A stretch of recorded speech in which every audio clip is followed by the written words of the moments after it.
Ben McKee, West Rucker, Go Vols 24/7 here at Lindsey Nelson Stadium following Tennessee's 10-0 run rule win over Belmont. Tennessee gets back on track after getting shut out on Sunday at Vanderbilt. They do the shutting out today, and it was a really solid performance overall. A really good performance by both units on the team, the pitching staff and the offense. A lot of runs and no runs for the other team. That's always a good day at the office. Yeah, there's always the thought in the back of your mind, Ben, that this is sort of maybe the last time of the season that Tennessee could go into a game kind of wondering if the focus is there, wondering, you're not playing a game that has huge consequence to it, because even the first game of regional, right, you're playing, even if it's a 4 seed, it's a team that's played its way into the postseason, and Wright State a couple years ago showed that you can't take any of those lightly. So you just kind of wondered coming off Sunday, would they be a little angry and focused and dialed in, or would they be just kind of, the weather sucks, it's raining?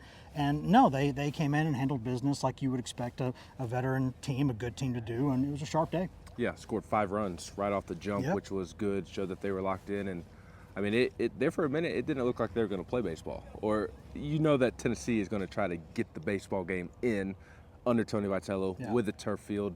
But the weather, questioning just kind of how bad do you want to get after it today. But it was there from the jump. Dylan Loy was terrific once again to start his outing.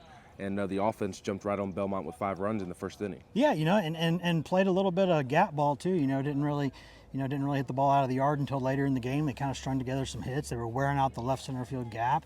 Just good, solid ABs, right? I mean, Moore opens up with a ball that, it's an E5, there's no question, but he still got down 0-2 and put a good swing on it, hit the ball hard, and they were just kind of dialed in. Maybe a little bit of a lull in the middle innings there, but to start the game, to end the game, they're where they needed to be, and the pitching was, I thought, good throughout, and the offense really kind of got it going early. Yeah, and got it going late too to bring the run rule into effect. Kopacakis hits one off the scoreboard.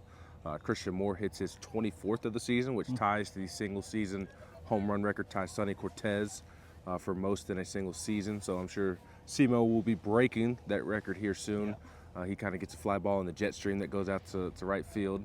And then Reese Chapman, he runs into one as well. So 3 solo home runs there in the bottom of the 6th. Good to see Chapman kind of have a confidence booster, and of course Simo doing what he does. And then even Backus, I think Backus and Chapman needed a confidence booster after their weekend in Gainesville. Yeah, it's interesting that we talked about this on the podcast just, last night. We were talking about, early in the year, all the guys were kind of hitting at DH, and that was your problem. And then later, none of the guys were really hitting at DH, and that kind of became your problem. Well, now a couple of them are going to leave the yard again, and you go, what do you do? I still would probably go, with Chapman against a righty and against a lefty. I'd still go Peebles, but I don't think Who had a sac fly with the bases loaded today. But I don't think Vitello's going to do that, because he just thinks that he wants him in there as a backup catcher just in case. And it kind of sucks for Peebles, but I think that's kind of where they're going at this point. So plus as a late game pinch hitter, he's got some pop. So I think that's kind of a TBD thing, kind of like the potential Saturday, Sunday starter situation. But bottom line is a couple of those candidates left the yard today, and that's a good thing. Yeah, and elsewhere on the mound, we talked about Dylan Loy, Marcus Phillips, Matthew Dallas. They looked really sharp today, and Tony Vitello said post-game that they looked like guys that were ready to take the ball and run with it when they passed them the baseball when they came in the game. Yeah, Phillips is a guy who, at his best, you just wonder why he's ever not at his best. Because, or even like, dude, if you could just be at your best or just at like a pretty good setting, your pretty good setting would be more than good enough. But it's just the lower end of that spectrum that kind of is the problem. But when he goes out there and shoves like that, I mean, dude's got gas. The ball moves like it. He's really good. And I still think like if you were like buying this as a stock, like the Matthew Dallas stock is the easiest purchase ever. I mean, next season he and AJ Russell as 2/3 of your starting rotation on the weekend, both potential first-round picks in that draft, just absolute studs. But in the here and now, Dallas is still a guy who still profiles more as a starter than as a reliever. And you could say the same for Russell, but he would throw 97, 98, and it's, Dallas will get there, but right now he's more of a 93 kind of guy. And so he profiles more as a starter, but that maybe doesn't matter, because at times this season they're going to need one more pitcher, and maybe he or Phillips could be the guy. Yeah, maybe so. Also, Austin Hundley threw well when he came in for 2 batters. J.J. Garcia looked good in his inning of work, again, as you mentioned.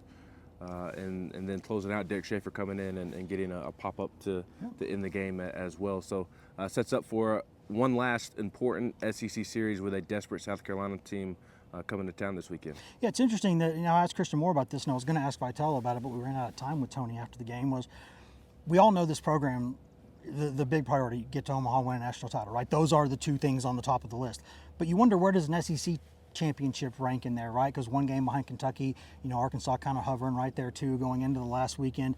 How important is that to you? And Moore, I appreciated his honesty. He said it'd be cool, but it's not the big thing. I want to win a national championship. I want to go to Omaha. Those are the priorities, right?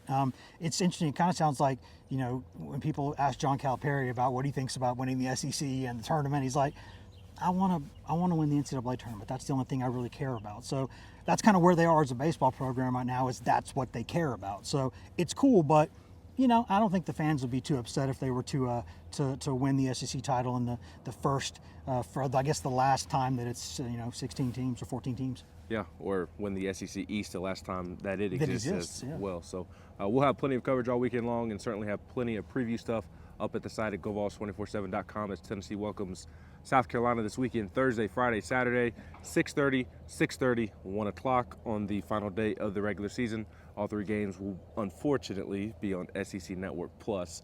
But soon to feature Will Heflin, perhaps, yes, at some point we're in the future. We're on that. We're on it. He's Wes Rucker and Ben McKee.